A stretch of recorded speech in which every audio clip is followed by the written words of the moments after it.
Avant la fin des temps, 5 êtres surgiront, certains humains, d'autres non. Le Coran et les hadiths nous avertissent. Avant la fin du monde, nous affronterons des entités terrifiantes et surnaturelles. Un chaos inédit embrasera la terre à leur apparition. Le monde tremblera, la moralité s'effondrera, l'humanité retiendra son souffle. Ce ne sont pas des mythes, mais des avertissements. Quand le premier apparaîtra, le compte à rebours commencera. La fin ne sera plus loin. Ce jour approche pas à pas. Bienvenue sur Noor Al-Iman, dans cette série explosive. Avant de continuer, n'oubliez pas de vous abonner, de liker la vidéo et de nous soutenir avec vos commentaires. Vous ne voudrez manquer aucune partie de cette série choc sur les derniers jours du monde. Si vous êtes prêts, commençons. Chapitre 1, le Soufiani, l'ouragan qui déchirera l'Oumma de l'intérieur. Mes frères et sœurs en islam, imaginez un vent qui commence par une douce brise. Une brise qui promet fraîcheur et sécurité. Mais soudain, cette brise se transforme en tornade dévastatrice, arrachant tout sur son passage, maison, famille, foi. Ce vent porte un nom, Soufiani. Selon les hadiths authentiques rapportés par Abu Daoud, Ibn Majah, Ahmad et d'autres, le Soufiani est l'un des plus grands signes majeurs de l'heure. Il n'est pas une légende lointaine, il est une réalité prophétisée par le messager d'Allah lui-même. Le prophète a dit « Un homme appelé Soufiani sortira du pays de Cham. La majorité de ses partisans viendra de la tribu de Kalb. Il tuera les femmes et les enfants avec une cruauté extrême. » Mais qui est exactement cet homme? D'où vient-il? Et pourquoi est-il considéré par beaucoup de savants comme l'antéchrist islamique, encore plus dangereux pour l'Oumma que le grand Dajjal lui-même?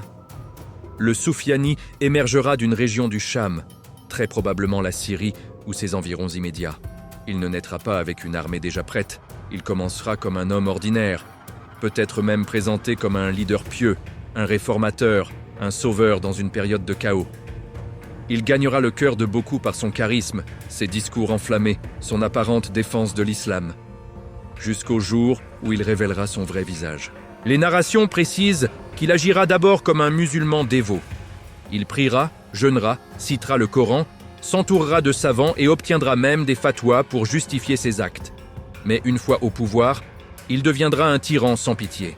Il massacrera des innocents, détruira des mosquées, profanera des lieux saints, sèmera la division entre musulmans sunnites et chiites, entre tribus, entre pays. Son objectif principal ? Anéantir toute résistance spirituelle et politique à son règne, en particulier celle qui viendra de la lignée du prophète. Le hadith le plus effrayant est celui rapporté par Abdullah ibn Mas'ud. Parmi les épreuves qui frapperont cette Oumma, la dernière sera l'épreuve du Soufiani. Pensez-y. La première génération a été éprouvée par les guerres contre les mécréants, les fitnas internes, les invasions.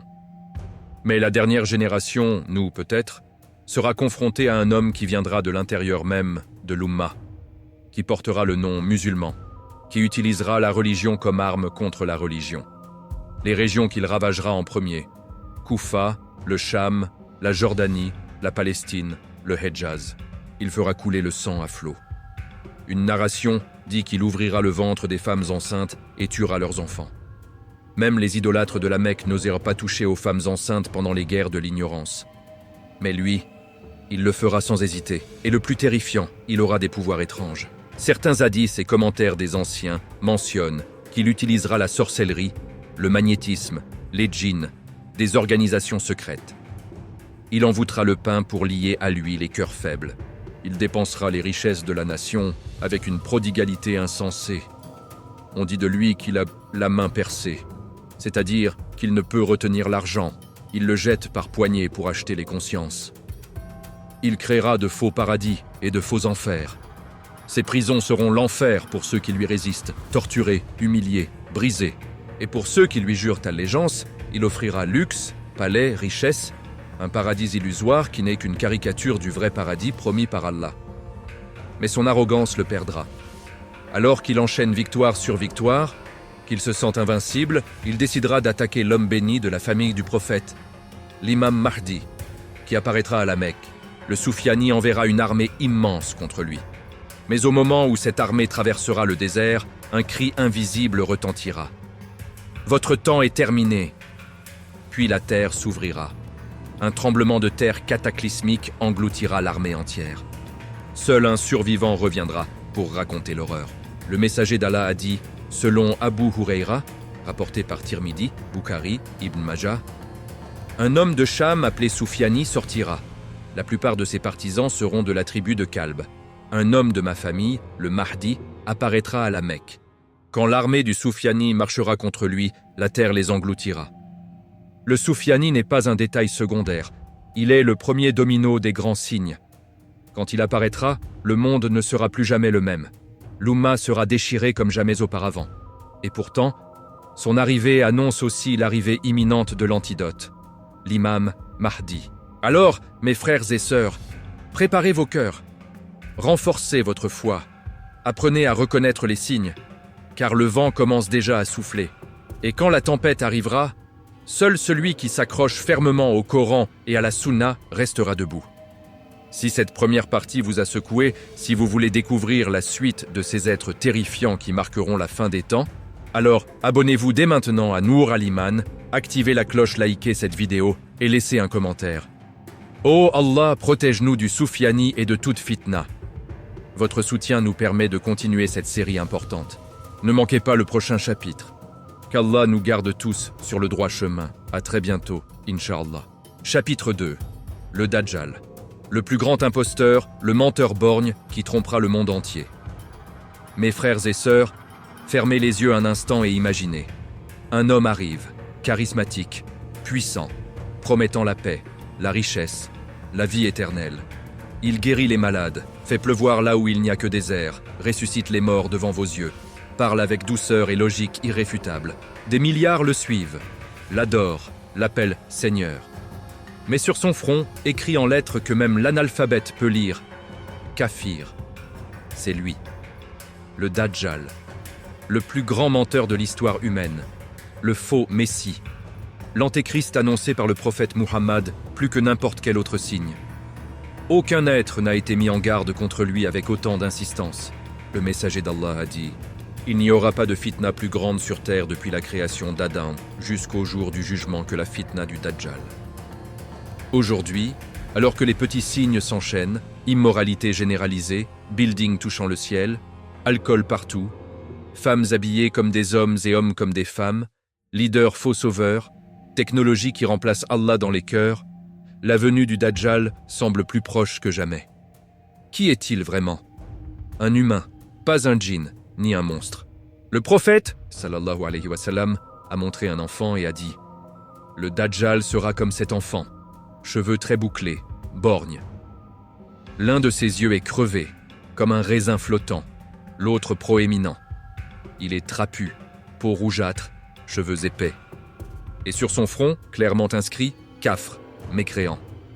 Tout croyant, même illettré, le lira. Il est actuellement enchaîné sur une île mystérieuse. L'histoire de Tamim ad-Dari, rapportée dans Muslim, est glaçante. Lui et ses compagnons, perdus en mer, accostent sur une île déserte. Ils rencontrent d'abord une créature poilue appelée Jassassa, l'espionne, qui les guide vers une grotte. Là, un homme gigantesque, enchaîné, les yeux exorbités, leur dit « Je suis le Messie Dajjal. Quand je serai libéré, je parcourrai la terre en 40 jours. Il n'y aura pas de ville que je n'entrerai pas, sauf la Mecque et Médine, protégées par des anges. » Le prophète a confirmé cette histoire, mot pour mot. Sa fitna durera 40 jours.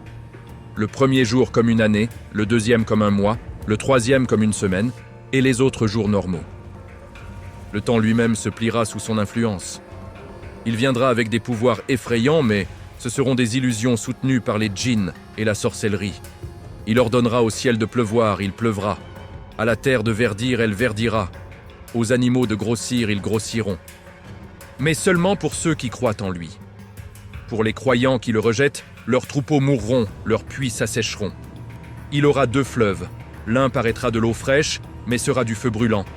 L'autre paraîtra du feu, mais sera de l'eau douce et fraîche. Le prophète a ordonné « Si vous le rencontrez, buvez de ce qui semble être du feu, car c'est de l'eau fraîche. Allah rendra son feu frais pour le croyant, comme il l'a fait pour Ibrahim. Il coupera un jeune homme en 2, puis le rappellera à la vie. Le jeune homme marchera vers lui en souriant. Il montrera aux gens leurs parents morts revenus à la vie. Mais ce seront des djinns déguisés. Il offrira richesse, technologie, abondance, mais en échange de l'apostasie. Il dira « Je suis votre Seigneur ». Il construira de faux paradis, ces prisons luxueuses pour ses fidèles, et de faux enfers, tortures pour ceux qui résistent. 70 000 juifs d'Ispahan le suivront, portant des manteaux persans. Il commencera son apparition entre le Cham et l'Irak, et voyagera à une vitesse folle, comme un nuage poussé par le vent. Mais il y a un espoir immense, il ne pourra jamais entrer à la Mecque ni à Médine. Les anges garderont chaque accès. Quand il approchera de Médine, la ville tremblera 3 fois et expulsera tout hypocrite et mécréant. Et surtout, Issa ibn Maryam, le Messie véritable, descendra, le poursuivra jusqu'à la porte de Loud, près de Jérusalem aujourd'hui, et le tuera d'un coup de lance. Le faux Messie périra misérablement devant le vrai Messie. Le prophète a insisté « Quiconque entend parler du Dajjal, qu'il s'en éloigne ». Et il a donné la protection la plus puissante. Mémorisez les 10 premiers versets de Sourate Al-Kahf, ou les 10 derniers selon d'autres narrations. Celui qui les récite sera protégé de sa fitna. Aujourd'hui, des symboles de l'œil unique envahissent le monde. Des faux sauveurs promettent le paradis par la science et l'argent. La tromperie est partout. Les chaînes du Dajjal sont-elles déjà en train de se desserrer? Son esprit, son système, sa mentalité, marchent-ils déjà parmi nous? Mes frères et sœurs, armez-vous de science, de foi, de Coran. Car le Dajjal ne vaincra pas par la force brute, mais par la séduction, la logique tordue et les miracles apparents. Seul un cœur ancré dans la vérité résistera. Si ce chapitre vous a fait frissonner, si vous sentez l'urgence de vous préparer spirituellement, alors abonnez-vous immédiatement à Nour Al-Iman, activez la cloche pour ne rien manquer, likez cette vidéo et écrivez en commentaire. Ô Allah, protège-nous du Dajjal et de sa fitna. Votre soutien permet de diffuser ces rappels vitaux. Le prochain chapitre sera encore plus intense. Qu'Allah nous garde ferme sur le Sirat al-Mustaqim. À très bientôt, Inch'Allah. Chapitre 3, Dabat al-Ard. La créature de la terre qui parlera aux hommes et marquera les fronts pour l'éternité. Mes frères et sœurs en islam, imaginez un jour ordinaire. Le soleil brille, les gens vaquent à leurs occupations. Soudain, la terre tremble violemment. Pas un séisme banal. Le sol se fend comme une plaie ouverte, et de cette fissure émerge une créature vivante, qui marche, qui voit, qui parle, mais qui n'est ni homme ni animal ordinaire. Elle s'avance à une vitesse surnaturelle, traverse les continents en un clin d'œil, et s'adresse directement aux humains avec une voix claire et terrifiante. Son nom, Dabat al-Ard, la bête de la terre. C'est l'un des signes les plus énigmatiques et les plus effrayants de l'heure. Allah en parle explicitement dans le Coran, Sourate An-Naml, verset 82.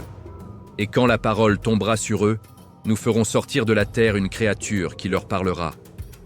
Les gens n'étaient pas convaincus de la vérité de nos signes. Le prophète Muhammad a dit « 3 signes quand ils apparaîtront. La foi ne profitera plus à celui qui n'y croyait pas auparavant ni n'avait accompli de bonnes actions. Le lever du soleil à l'ouest, le Dajjal, et Dabat al-Ard. Cette créature n'est pas une punition aveugle. Elle est un discriminateur divin, un témoin final envoyé par Allah juste avant que la porte du repentir ne se ferme définitivement. Elle portera dans une main le bâton de Moïse alayhi salam et dans l'autre le sceau de Salomon alayhi salam. Avec le bâton, elle touchera le visage des croyants. Leur front brillera comme une étoile, leur visage resplendira de lumière. Avec le sceau, elle marquera les mécréants. Leur nez sera écrasé, leur front noircira, et le mot « kafir » ou « mécréant » apparaîtra clairement pour tous. Plus personne ne pourra mentir sur sa foi. Les hypocrites seront démasqués en un instant. Les croyants véritables seront distingués, protégés, honorés. Les dénégateurs, eux, seront humiliés publiquement. Mais à quoi ressemble-t-elle? Les descriptions varient dans les narrations authentiques et les commentaires des savants, mais toutes s'accordent sur son caractère extraordinaire.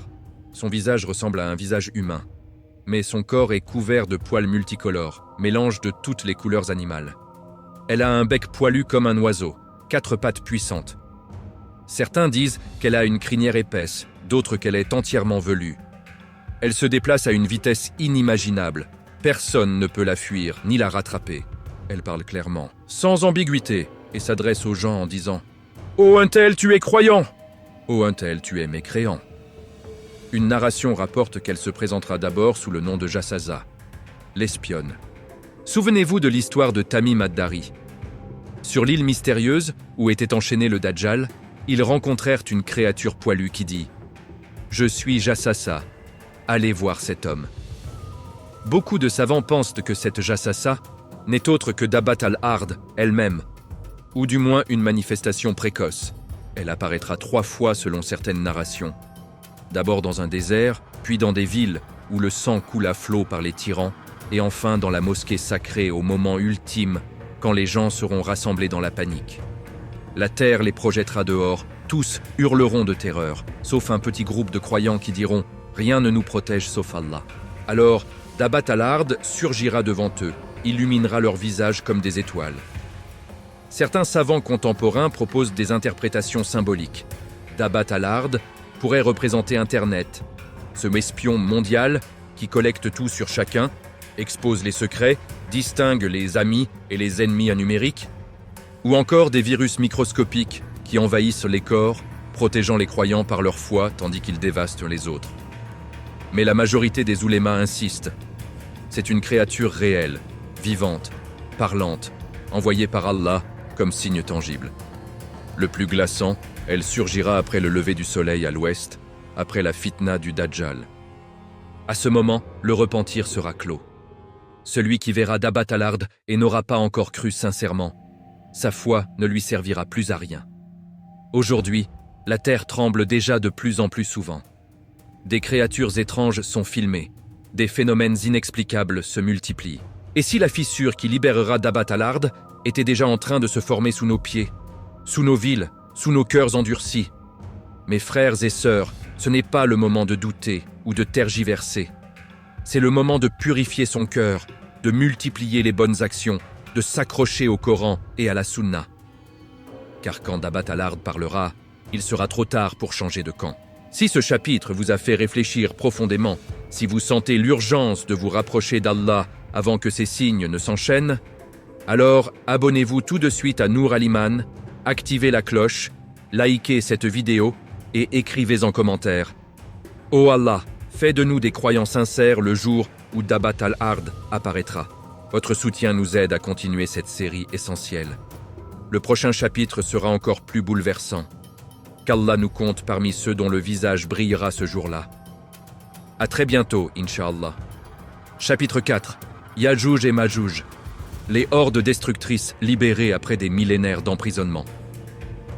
Mes frères et sœurs en islam, fermez les yeux et imaginez la scène la plus apocalyptique que l'humanité puisse concevoir. La terre est enfin en paix. Le Dajjal a été vaincu. Isa ibn Maryam alayhi salam règne avec justice absolue. Les richesses coulent à flot. Personne ne souffre de la faim. Les cœurs sont unis dans la foi et l'abondance. Les gens vivent dans une harmonie jamais vue depuis Adam alayhi salam. Et soudain, un bruit sourd, comme un grondement venu des entrailles de la terre. Les montagnes tremblent, une fissure apparaît dans une barrière millénaire. Puis, comme un torrent furieux, des millions, des milliards d'êtres jaillissent, déferlant sur le monde comme une vague de destruction vivante. Ils ne parlent pas. Ils ne négocient pas. Ils dévorent, pillent, massacrent, assèchent les rivières, rasent les villes. En quelques jours, ils réduisent l'humanité à une poignée de survivants terrés dans des cachettes désespérées. Ce sont Yajouj et Majouj, les Gog et Magog du Coran et des hadiths. Le signe le plus terrifiant après la victoire apparente du bien. Allah en parle clairement dans Surat Al-Kahf, versets 93 à 98. Dhul-Qarnayn, le roi juste, construit une barrière de fer et de cuivre fondue entre 2 montagnes, pour enfermer ce peuple corrupteur qui semait le chaos sur terre. La barrière est si solide que personne ne peut la franchir, jusqu'à ce qu'Allah le permette. Le prophète a dit « Malheur aux Arabes à cause d'un mal qui s'approche ». Aujourd'hui, une ouverture a été faite dans la barrière de Yajouj et Majouj de la taille de ceux-ci. Et il joignit le pouce et l'index, rapporté par Boukhari et Muslim. Chaque jour, depuis des millénaires, ils creusent cette barrière. Et chaque soir, ils disent « Demain, Inch'Allah, nous la percerons ». Mais Allah fait en sorte qu'ils reviennent le lendemain et trouvent la brèche refermée comme avant, jusqu'au jour où ils diront simplement « Demain nous la percerons », sans dire « Inch'Allah ». Ce jour-là, Allah permettra l'ouverture et ils sortiront. Imaginez leur nombre. Une narration dit qu'un seul d'entre eux ne meurt pas sans laisser au moins 1000 enfants. Multipliez cela par des milliers d'années. Leur population dépasse de loin celle de toute l'humanité réunie. Certains savants estiment qu'ils pourraient être des milliards, cachés derrière cette muraille, attendant leur heure. Ils sortiront en vagues innombrables. Ils boiront les lacs et les rivières entières.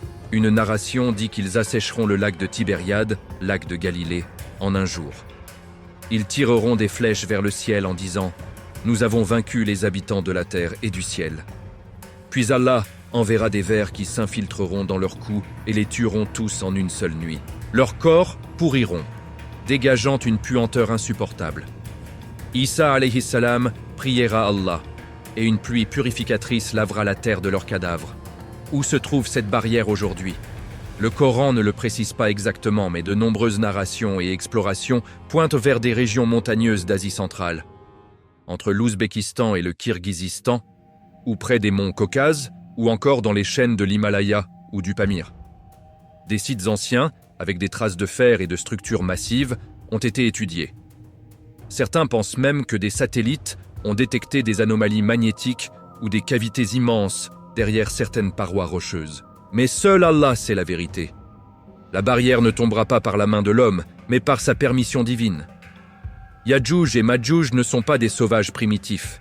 Ce sont des êtres humains, descendants d'Adam alayhi salam, mais corrompus à l'extrême, sans foi, sans pitié, experts dans la destruction.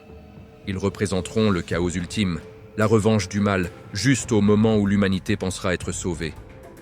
Et le plus glaçant, leur libération viendra après la descente de Isa alayhi salam, après la défaite du Dajjal, après une période de paix. Cela signifie que même quand tout semblera parfait, le test final reste à venir. Personne n'est à l'abri tant que l'heure n'a pas sonné.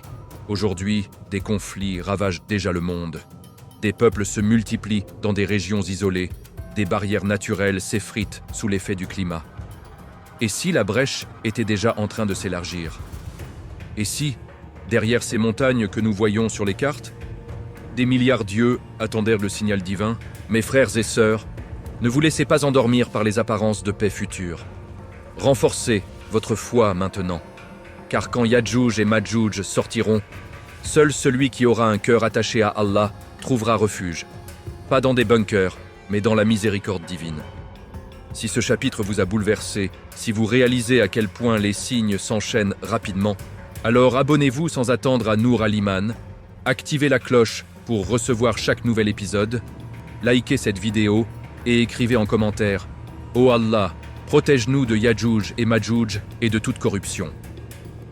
Votre soutien fait vivre cette série qui rappelle à l'Oumma l'urgence du retour à Allah. Le prochain chapitre sera encore plus sombre et prophétique. Qu'Allah nous garde sous sa protection jusqu'au jour dernier. À très bientôt, Inch'Allah. Chapitre 5. Dhu as-Suwaykatayn. L'homme aux jambes fines qui détruira la Kaaba pierre par pierre, sans résistance. Mes frères et sœurs en islam, préparez votre cœur à entendre l'une des prophéties les plus glaçantes et les plus humiliantes de la fin des temps. Un homme va apparaître, un homme réel, fait de chair et d'os, mais porteur d'une mission si sombre qu'elle fait trembler même les anges. Il n'aura ni armée, ni bombe, ni missile. Juste une pioche, et avec cette pioche, il rasera la maison sacrée d'Allah, la Kaaba, jusqu'à la dernière pierre.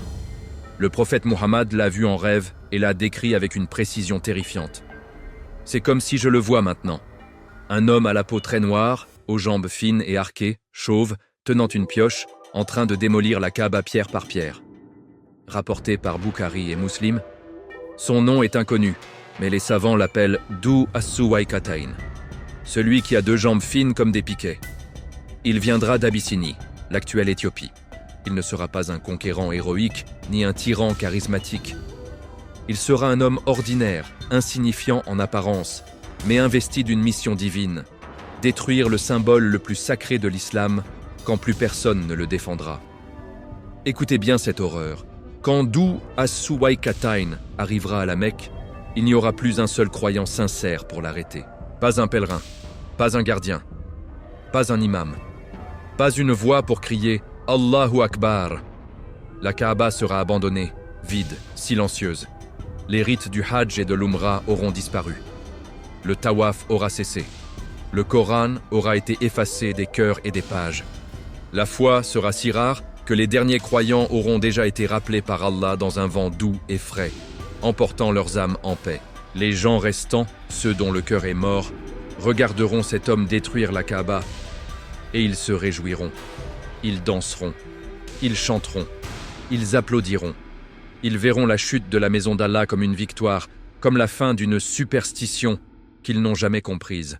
Ils organiseront des fêtes autour des ruines, avec musique et rire, comme si détruire le sanctuaire le plus aimé d'Allah était un exploit. Le prophète a dit « La Kaaba sera détruite par d'où à Suwaykatayn des Abyssins. Il la démolira pierre par pierre. » Rapporté par Ahmad et d'autres avec une chaîne acceptable. Une autre narration précise. Un jour viendra où les gens fuiront vers les montagnes à cause du Dajjal. Et les Arabes seront très peu nombreux ce jour-là. Cela montre à quel point la foi aura déserté la péninsule arabique. La Mecque, jadis centre du monde musulman, deviendra un lieu fantomatique. Et c'est là, dans ce silence écrasant, que cet homme aux jambes fines entrera sans opposition. Il frappera la première pierre, elle tombera. La deuxième, les murs se fissureront. La troisième, la structure s'effondrera. Il continuera méthodiquement, sans hâte, jusqu'à ce que la Kaaba ne soit plus qu'un tas de gravats. Pas de sang versé, pas de combat épique. Juste une destruction froide, méthodique, irréversible. Et pourquoi Allah permettra-t-il cela ? Parce que la Kaaba n'a jamais été protégée par sa pierre ou son tissu noir, mais par la foi des serviteurs d'Allah. Quand cette foi disparaîtra complètement de la terre, la protection divine sera levée. Souvenez-vous, Allah a déjà défendu sa maison par les oiseaux d'Ababil contre Abraha. Mais ce jour-là, il n'y aura pas d'Ababil, pas de pierre de feu, pas d'ange, car ce sera le signe que l'humanité a franchi la ligne finale. Après cela, plus rien ne retiendra l'heure. Les savants expliquent que cet événement viendra très tard dans la séquence des signes majeurs, après Yajouj et Majouj, après la période de paix sous Issa alayhi salam, après que les derniers croyants auront été rappelés. C'est presque la toute dernière étape avant le souffle final de l'ange Israfil. Aujourd'hui, regardez autour de vous. Déjà, des millions de musulmans négligeant la prière, ignorent le Coran, se moquent des rites. Déjà, la Mecque voit des transformations qui éloignent de la simplicité prophétique.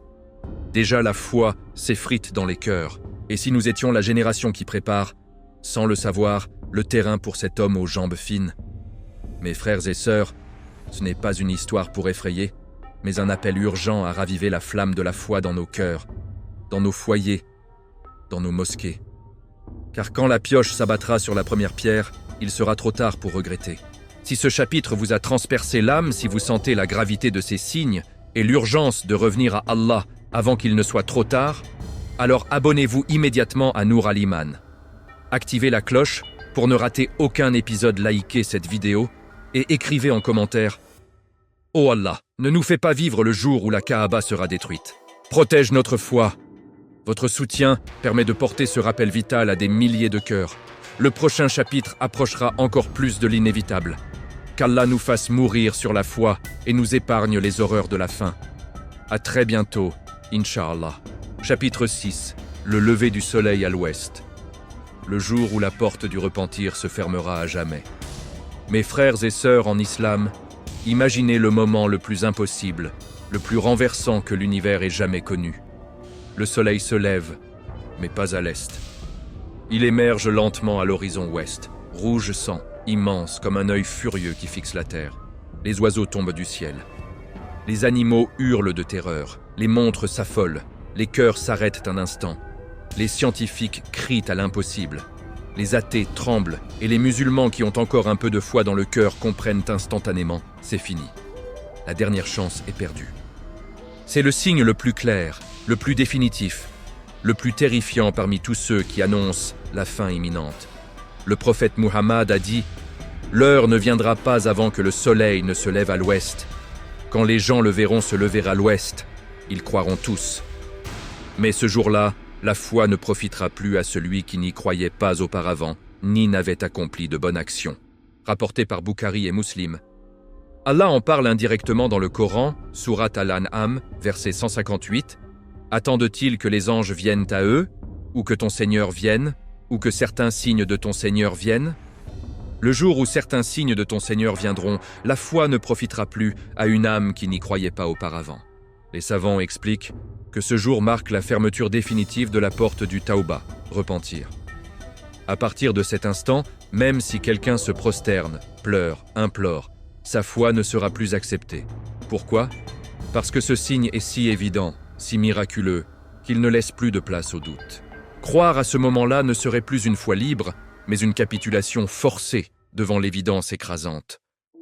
Or, Allah veut des cœurs qui croient par conviction, pas par peur paniquée. Le prophète a décrit la scène avec une précision glaçante. Quand le soleil se lèvera à l'ouest, les gens se rassembleront dans les mosquées, terrifiés. Ils diront « c'est arrivé ». Ils prieront, jeûneront, donneront l'aumône, mais Allah ne les acceptera plus. Une narration rapporte même que les portes du ciel se fermeront aux prières de ceux qui n'ont pas cru avant ce signe. Et ce n'est pas tout. Ce jour-là, le repentir sera clos pour 3 catégories précises de signes majeurs. Le lever du soleil à l'ouest, la sortie du Dajjal et l'apparition de Dabat al-Ard. Dès que l'un de ces 3 signes survient, la fenêtre de miséricorde se referme brutalement. Plus de seconde chance, plus de sursis. L'humanité entre dans la phase finale, irréversible, où seul le jugement attend. Aujourd'hui, des phénomènes étranges se multiplient. Inversion des pôles magnétiques qui s'accélèrent, anomalies solaires, aurores boréales visibles à des latitudes jamais vues, tremblements de terre inhabituels. Les scientifiques parlent de basculement possible du champ magnétique terrestre, ce qui pourrait littéralement inverser l'orientation du lever du soleil. Mais eux ne savent pas que c'est Allah qui tient le soleil dans sa main. Il l'a fait se lever à l'est chaque matin depuis la création, et il le fera se lever à l'ouest quand il le décidera, en un instant, sans préavis. Imaginez la panique mondiale. Les chaînes d'information en boucle, les gouvernements en état d'urgence, les foules hurlant dans les rues, les mosquées pleines à craquer pour la première fois depuis des décennies. Mais trop tard. Les hypocrites qui se moquaient du rappel, les musulmans négligents qui remettaient toujours à demain, les mécréants arrogants, tous comprendront que le jeu est terminé. Le prophète a insisté. Hâtez-vous de faire le bien avant que 6 choses n'arrivent. Le Dajjal, le Dabat al-Ard, le lever du soleil à l'ouest, la fumée, la bête qui sortira de la terre et la descente d'Isa, fils de Mariam, rapporté par Muslim. Ce signe viendra après le Dajjal et avant ou en même temps que Dabat al-Ard, selon les narrations. Il est si proche de la fin que certains savants disent qu'après lui, il ne restera que 40 jours ou quelques mois avant le souffle de l'ange Israfil. Mes frères et sœurs, ne laissez pas ce jour vous surprendre dans l'insouciance. Aujourd'hui encore, la porte est ouverte. Aujourd'hui encore, Allah accepte le repentir le plus sincère, même de celui qui a péché toute sa vie. Mais quand le soleil se lèvera à l'ouest, cette porte se claquera pour toujours. Alors, repentez-vous maintenant. Revenez à Allah maintenant. Priez maintenant. Lisez le Coran maintenant. Car demain pourrait être trop tard.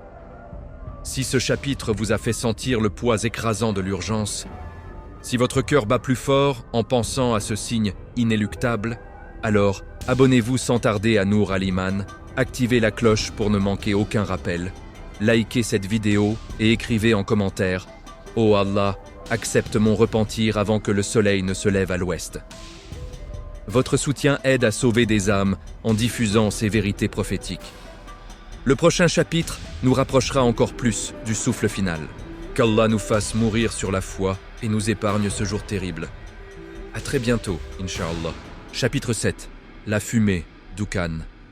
Le voile opaque qui enveloppera la terre pendant 40 jours et 40 nuits. Mes frères et sœurs en islam, imaginez un matin où le ciel n'est plus bleu. Un brouillard épais, jaunâtre, descend lentement comme une couverture suffocante. Il n'y a ni vent ni bruit, juste un silence oppressant. Le soleil devient une tache rougeâtre, presque invisible. Les gens toussent, leurs yeux pleurent, leurs poumons brûlent. Les rues se vident, les avions restent cloués au sol. Les oiseaux tombent morts du ciel. Et cette fumée, Elle dure. Pas 1 heure. Pas un jour. 40 jours et 40 nuits entiers. C'est le Dukhan, la fumée, l'un des signes majeurs les plus terrifiants et les plus visibles de l'heure. Allah en parle directement dans le Coran, sourate Ad-Dukhan, versets 10 à 11. Alors guette le jour où le ciel apportera une fumée visible qui enveloppera les gens. Ce sera un châtiment douloureux. Le prophète Muhammad a confirmé « La première des grandes épreuves sera la fumée ». Rapporté par Muslim, d'après Hudayfa ibn al-Yaman, cette fumée ne sera pas une simple pollution ou un nuage volcanique. Elle sera surnaturelle, envoyée par Allah comme un avertissement final et un châtiment pour les mécréants. Elle remplira l'espace entre l'Orient et l'Occident. Elle entrera par les oreilles, par le nez, par la bouche. Pour les croyants sincères, elle ne sera qu'un léger rhume, une gêne passagère, comme un vent frais. Pour les mécréants et les hypocrites, elle sera une torture. Leurs têtes tourneront comme s'ils étaient ivres. Leurs corps trembleront. Ils supplieront Allah en criant « Ô notre Seigneur, éloigne de nous ce châtiment. Nous croyons maintenant. » Mais Allah répondra par les mots du Coran. Comment pourraient-ils se souvenir alors qu'un messager clair leur était déjà venu? Ad-Dukhan 13. Trop tard. Leur repentir forcé ne sera pas accepté. La fumée marquera le début de la phase où la miséricorde recule et où le jugement s'approche inexorablement. Les narrations précisent que cette fumée durera exactement 40 jours et 40 nuits.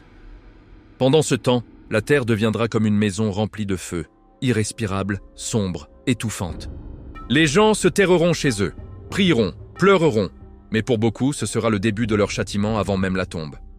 Certains savants, comme Ibn Kathir et Al-Qurtubi, expliquent que cette fumée pourrait venir du ciel lui-même, ou d'une fissure dans la terre, ou même d'un phénomène cosmique ordonné par Allah. D'autres la lient à la fumée mentionnée dans le hadith de Hudayfa. Parmi les signes de l'heure, la fumée, la descente de Issa, fils de Mariam, et un feu qui sortira du fond de ADN et poussera les gens vers le lieu de rassemblement. Aujourd'hui, regardez le monde. Feux de forêts monstres qui noircissent le ciel sur des milliers de kilomètres. Nuages de pollution qui traversent les continents. Volcans qui crachent des cendres pendant des mois. Ce ne sont que des avant-goûts, des rappels. Mais quand le vrai Dukhan viendra, il n'y aura aucun masque, aucun filtre, aucune technologie pour s'en protéger. Seule la foi sincère offrira une miséricorde divine. Un simple rhume pour le croyant, une agonie pour le dénégateur. Et le plus effrayant, cette fumée arrivera après plusieurs signes majeurs. Le Dajjal, Dabat al-Ard, le lever du soleil à l'ouest, selon certaines narrations. Elle sera l'un des derniers voiles avant le souffle final. Quand elle se dissipera, après 40 jours, le monde ne sera plus le même. Des millions auront péri. Des cœurs se seront endurcis ou brisés et l'humanité entrera dans la phase ultime. Mes frères et sœurs, ne prenez pas ce signe à la légère. La fumée ne viendra pas annoncer un nouveau départ, mais clore un chapitre. Elle dira « Vous avez eu des siècles de rappels, des messagers, des signes, des miracles quotidiens, et vous avez choisi l'insouciance. Alors, aujourd'hui, respirez l'air pur de la foi. Multipliez les istighfars, les prières sur le prophète, les bonnes actions. Car quand la fumée descendra, seul le croyant véritable respirera en paix. Si ce chapitre vous a fait sentir l'angoisse de ce voile qui étouffera la terre, si vous mesurez l'urgence de purifier votre cœur avant qu'il ne soit trop tard, alors abonnez-vous tout de suite à Nour Al-Iman. Activez la cloche pour ne manquer aucun signe, likez cette vidéo et écrivez en commentaire. Oh Allah, protège-nous de la fumée douloureuse et fais de nous tes serviteurs sincères. Et votre soutien permet de diffuser ces avertissements vitaux à l'Ummah.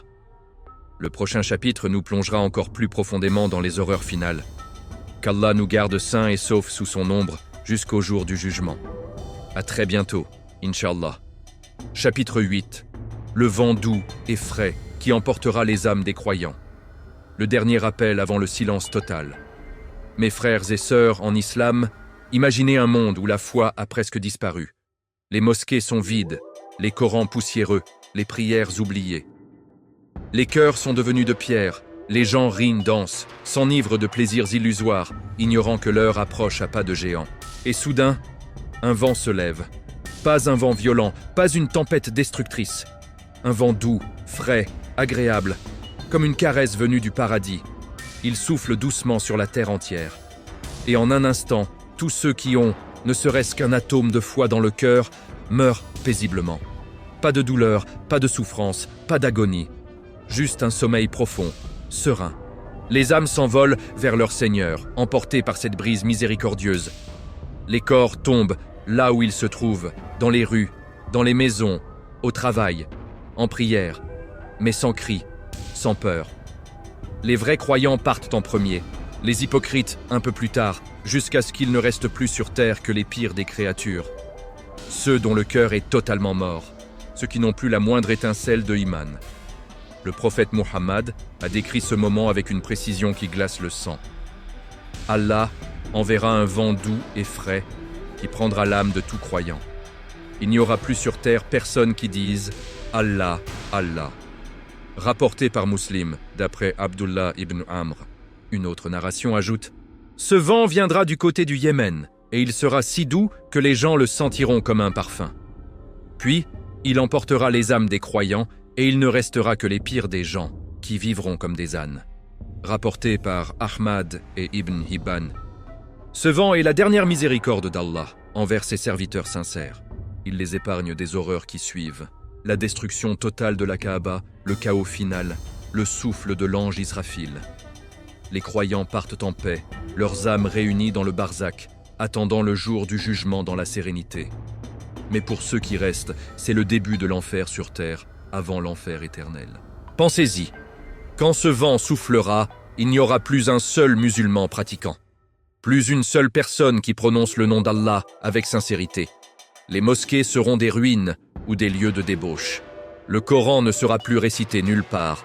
Les adhanes se tairont pour toujours. La terre deviendra un endroit où règne l'ignorance, la cruauté, la débauche absolue. Les gens restants vivront comme des bêtes, sans honte, sans morale, sans Dieu. Et c'est précisément à ce moment que surviendront les derniers signes les plus sombres. La destruction de la Kaaba par Dhu as-Suwaykatayn, l'apparition des pires corruptions, puis le grand tremblement final. Ce vent marque la fin de l'ère de la guidance. Après lui, il n'y aura plus de rappel, plus de prédicateurs, plus de bonne action qui compte. Seulement le jugement. Aujourd'hui, ce vent semble encore loin. Mais regardez autour de vous. Combien de cœurs sont déjà éteints?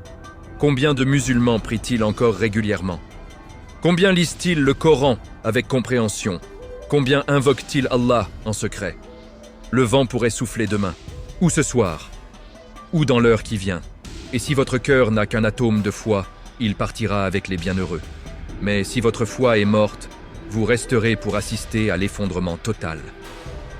Le prophète, sallallahu alayhi wa sallam, a dit « Il viendra un temps où l'islam ne sera plus qu'un nom, le Coran ne sera plus qu'un texte, les mosquées seront remplies, mais vides de guidance.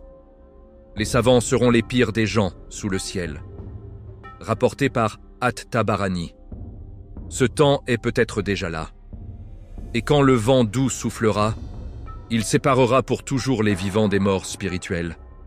Il n'y aura pas de seconde chance, pas d'avertissement supplémentaire, juste un souffle et le silence. Mes frères et sœurs, ne laissez pas ce vent vous surprendre avec un cœur vide. Ravivez votre foi aujourd'hui. Revenez à la prière, au dhikr, au Coran, à la sincérité. Demandez à Allah de vous compter parmi ceux qui partiront avec ce vent miséricordieux, pas parmi ceux qui resteront dans les ténèbres. Si ce chapitre vous a fait sentir la douceur terrifiante de ce dernier souffle divin, si vous avez ressenti l'urgence de purifier votre âme avant qu'il ne soit trop tard, alors abonnez-vous immédiatement à Nour al-Iman. Activez la cloche pour ne manquer aucun épisode. Likez cette vidéo et écrivez en commentaire. Oh Allah, fais-moi partir avec le vent doux de ta miséricorde et ne me laisse pas parmi les abandonnés. Votre soutien porte ces rappels essentiels à des cœurs qui en ont désespérément besoin. Le prochain chapitre nous mènera au bord du gouffre final. Qu'Allah nous fasse mourir sur la foi pure et nous épargne les ténèbres de la fin. À très bientôt, Inch'Allah. Chapitre 9, le grand tremblement final et le souffle de l'ange. Israfil, le moment où la terre s'effondre et où tout s'arrête. Mes frères et sœurs, en islam, nous approchons maintenant du point de non-retour absolu. Plus de signes à attendre, plus de sursis, plus de rappel. Le monde a vu le Dajjal, Dabat al-Ard, Yajouj et Majouj. Le soleil se levait à l'ouest, la fumée suffocante, la Kaaba réduite en poussière, le vent doux emportait les derniers croyants. Et maintenant, il ne reste plus sur terre que les pires des créatures.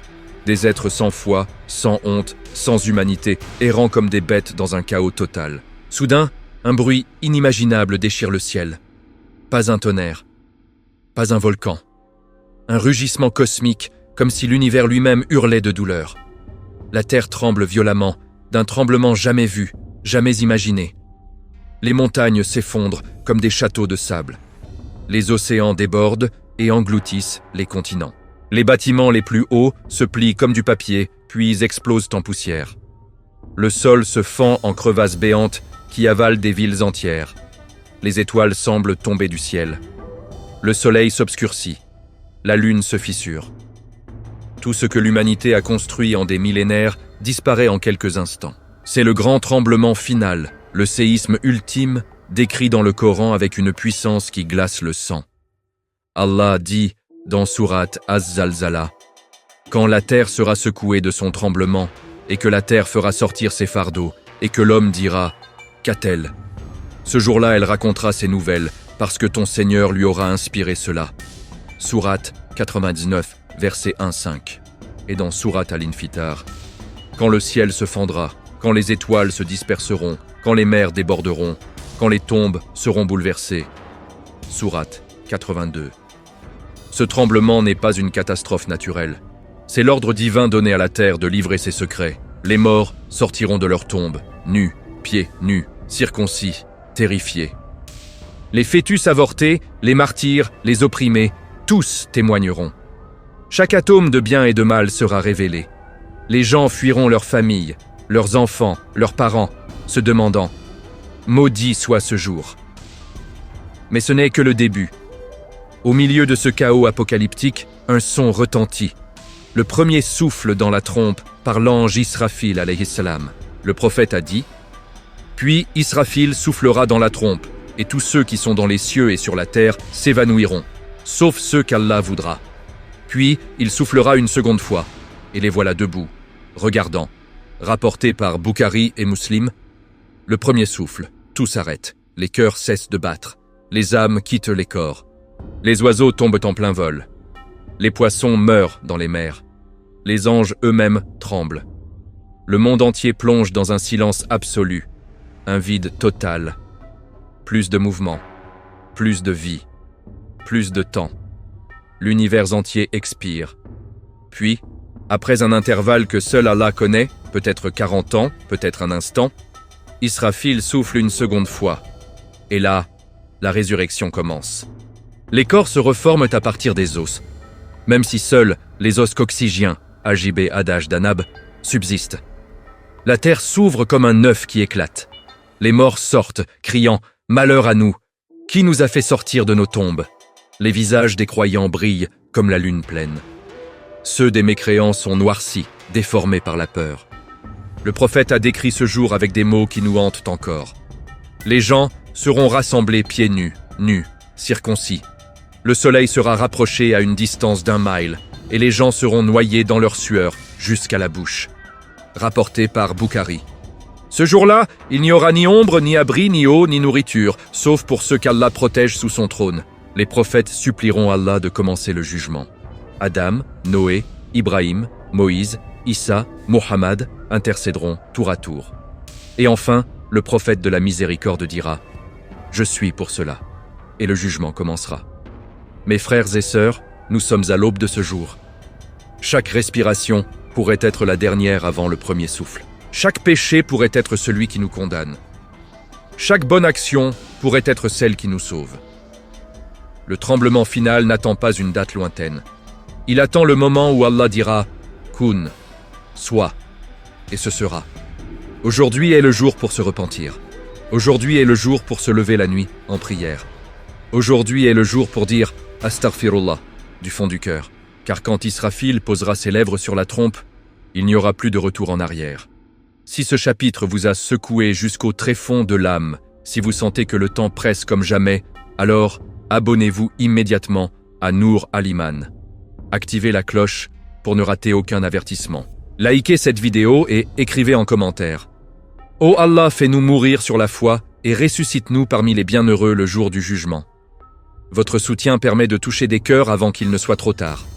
Le dernier chapitre arrive, le final, l'inévitable. Qu'Allah nous rassemble sous son trône ce jour-là. À très bientôt, Inch'Allah.